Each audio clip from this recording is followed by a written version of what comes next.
Bonjour à toutes, bonjour à tous. Très heureux de vous retrouver pour votre point météo concernant la tempête Kiran qui va concerner le nord-ouest du pays pour la soirée de mercredi et la nuit de mercredi à jeudi. C'est désormais confirmé. La tempête va concerner un bon quart nord-ouest. On va détailler ensemble ce qui va se passer sur le nord-ouest du pays, voir un petit peu quelles sont les rafales attendues.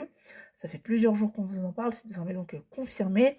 Nous sommes donc actuellement sous l'influence de cette perturbation qui est actuellement au large du Royaume-Uni et qui va nous apporter dans un premier temps un coup de vent, un petit coup de vent pour la journée de mercredi.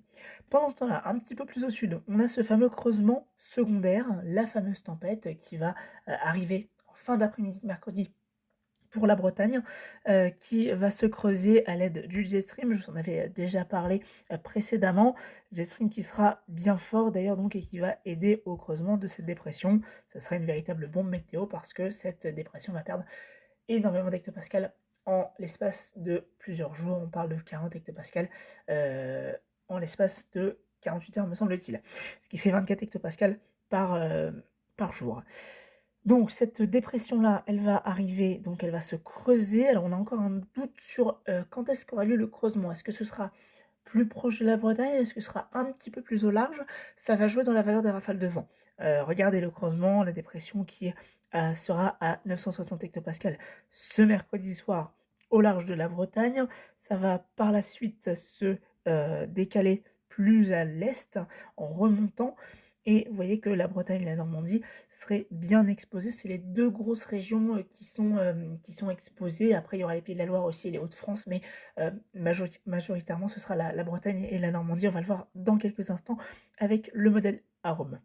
Cette dépression qui va ensuite s'évacuer plus au nord pour l'après-midi de jeudi, mais on va avoir l'arrivée d'un deuxième creusement secondaire sur le sud-ouest cette fois-ci, qui va pouvoir apporter là encore des fortes rafales de vent, notamment entre la Gironde et les Landes. On a là encore des incertitudes sur le creusement. Est-ce que ce sera un petit peu plus au nord, donc dans ces cas-là, les Charentes seraient également concernées, ou est-ce que le cœur dépressionnaire va passer au niveau des Charentes, donc il n'y aurait pas de vent forcément, puisqu'on serait dans le centre dépressionnaire. Voilà, donc ce sera à affiner. Donc je vous disais, la tempête est confirmée et regardez les rafales prévues pour le nord-ouest du pays. Ça fait un petit peu froid dans le dos quand même, hein, effectivement, quand on voit ces rafales-là, avec donc ce premier coup de vent, je vous le disais, pour la journée de mercredi, avec déjà 80-90 km/h attendus dans les terres localement de la Bretagne. Sinon, on sera plus majoritairement sur du 60-70 km/h.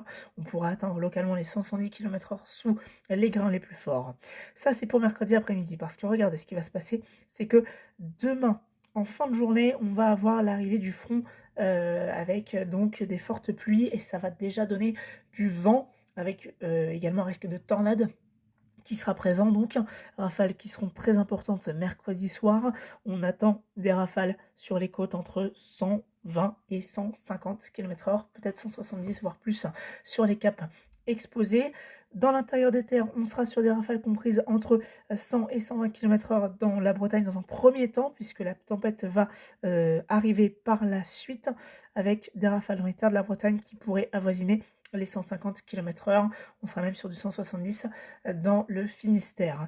Pour ce qui est de la Normandie, le Cotentin semble être, lui, très exposé également, avec des rafales comprises entre 150 et 160 km/h, 170 localement à l'extrême pointe, notamment du côté de la Hague. Pour les terres du Calvados et de l'Orne, rafales comprises entre 100 et 120, voire localement 130 km/h. Bien sûr, on fera attention au grain. Pour la Seine-Maritime, alors, on serait a priori sur du 100-110 dans les terres, peut-être 90 du côté de Rouen. Pour les côtes, on sera sur du 110-130. Pareil pour les Hauts-de-France. Et puis, en allant vers l'Île-de-France, on pourra avoir des rafales de l'ordre de 90, voire localement 100 km/h. C'est pas exclu. Et puis plus au sud, vers les Pays de la Loire, là encore, les vents soufflera très fort avec des rafales comprises entre 90, 100, localement 110, 120. Donc vous voyez effectivement cette tempête qui va arriver donc en fin d'après-midi dans la soirée pour mercredi, avec d'abord le front venteux, après la tempête véritablement qui concernera dans la nuit et en fin de nuit et début de matinée la Normandie, avant de concerner les Hauts-de-France plutôt en matinée et début d'après-midi.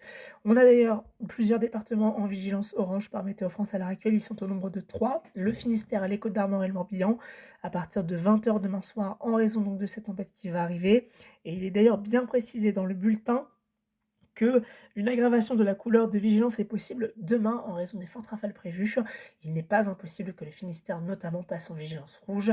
La Manche pourrait également être concernée, tout comme les Côtes-d'Armor et le Morbihan. Cela dépendra bien évidemment des rafales qui seront modélisées dans les terres de ces départements-là. Une vigilance orange sera très probable pour les Pays de la Loire, le nord des Pays de la Loire, la Normandie et également les Hauts-de-France. On refera un point bien évidemment sur la situation en fonction de l'évolution des modèles si tout ça est aggravé bien évidemment au fil de l'actualisation des prévisions. Mais retenez bien que le vent soufflera très fort entre Bretagne, Normandie et Hauts-de-France et à l'intérieur des terres entre Île-de-France et Pays de la Loire, même si ce sera moins fort bien évidemment, puisque la tempête va quand même un petit peu s'essouffler dans ces terres. Donc, soyez très prudents si vous devez vous déplacer. À noter également qu'on aura un fort risque de vagues submersion, des vagues à plus de 10 mètres au large du Finistère notamment. Une vigilance submersion au niveau orange sera émise par Météo France dans les prochaines heures.